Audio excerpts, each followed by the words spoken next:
बाहेर खूप थंडी आहे आणि आपल्याला गरमागरम चिकन नूडल सूप बनवायचंय.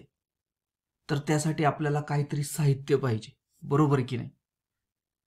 तर पहिल्यांदा आपल्याला लागणार आहे चिकनचे काही तुकडे, जे या सूपला मस्त अशी चव देतील.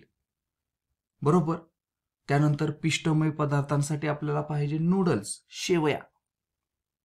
सूपला थोडीशी गोड चव येण्यासाठी आणि रंग येण्यासाठी आपल्याला पाहिजे गाजर आणि कांदा. आणि अर्थातच सूपची चव वाढवण्यासाठी आपल्याला पाहिजे मीठ आणि काळी मिरी. या सगळ्या गोष्टी एकत्र केल्या की आपल्याला मिळेल चिकन नूडल सूप, एक छान असा अन्नपदार्थ जो खूप लोकांना आवडतो. अरे, हे मी काय सांगतोय? हा व्हिडिओ तर पेशींबद्दल आहे ना? पेशी ज्या सजीवांच्या शरीरातील एक सर्वात लहान घटक म्हणून ओळखल्या जातात. तर लक्षात घ्या, मी तुम्हाला चिकन सूप बद्दल का सांगत होतो ते. तर जसं चिकन सूप मधल्या प्रत्येक घटकाची त्या सूपच्या चव व गुणवत्ता वाढीसाठी एक विशिष्ट अशी भूमिका होती, अगदी त्याच प्रकारे पेशीच्या पण विविध भागांची पेशीच्या एकूण कार्यासाठी एक विशिष्ट अशी भूमिका असते. चला तर मग पेशीतले वेगवेगळे घटक एकत्र येऊन कशा प्रकारे पेशीची कार्य पार पाडतात ते आपण या व्हिडिओमध्ये पाहूया. तर सर्व प्रकारच्या पेशीभोवती एक पातळ, नाजूक व लवचिक असं आवरण असतं, जे पेशीतील घटकांना बाहेरच्या पर्यावरणापासून वेगळं ठेवतं आणि त्यालाच आपण पेशीपटल असं म्हणतो. या पेशीपटलामध्ये प्रद्रव्य पटल असतं, जे काही ठराविक पदार्थांना ये जा करू देतं, तर काही पदार्थांना अडवून ठेवतं. म्हणूनच त्याला निवडक्षम पारपटल असं सुद्धा म्हणतात. या गुणधर्मामुळेच पाणी, क्षार, ऑक्सिजन असे उपयुक्त रेणू पेशीत प्रवेश करू शकतात, तर कार्बन डायऑक्साईड सारखे टाकाऊ पदार्थ पेशी बाहेर टाकले जातात. सर्वसाधारणपणे पेशीपटलाच्या आतील भागातील जो पदार्थ असतो त्याला पेशीद्रव्य असं म्हणतात. प्रद्रव्य पटल व केंद्रक यांच्यामधला हा एक तरल पदार्थ असतो. तर यामध्ये पेशीद्रव्याव्यतिरिक्त इतर पदार्थ पण असतात. त्याला आपण पेशी अंगके किंवा पेशींचे अवयव असं म्हणतो. पेशीद्रव्यामध्ये अमिनो आम्ले, ग्लुकोज आणि जीवनसत्वे साठवलेली असतात.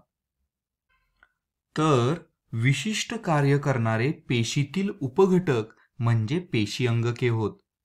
प्रत्येक अंगकाभोवती मेद प्रथिनयुक्त पटल असते.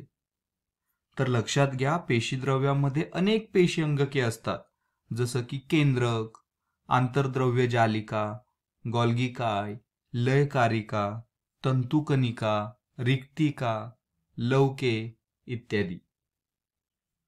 तर पहिले पेशी अंगक जे पेशीद्रव्यामध्ये विखुरलेले असते ते म्हणजे केंद्रक. केंद्रक दोन महत्वाची कार्य करतं.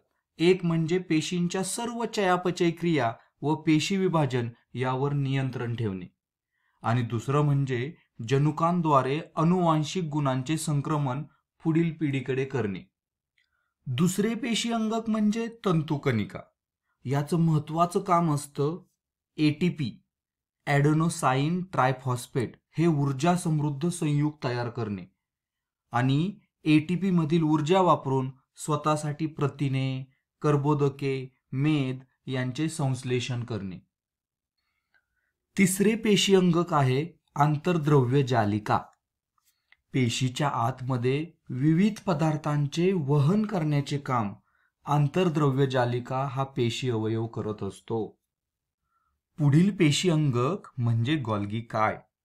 तर पेशीत संश्लेषित झालेल्या विकरे, प्रथिने, वर्णके इत्यादी पदार्थांमध्ये बदल घडवून त्यांची विभागणी करणे, त्यांना पेशीमध्ये किंवा पेशीबाहेर अपेक्षित ठिकाणी पोहोचवण्याचे काम गोल्गी काय हे पेशी अवयव करतात.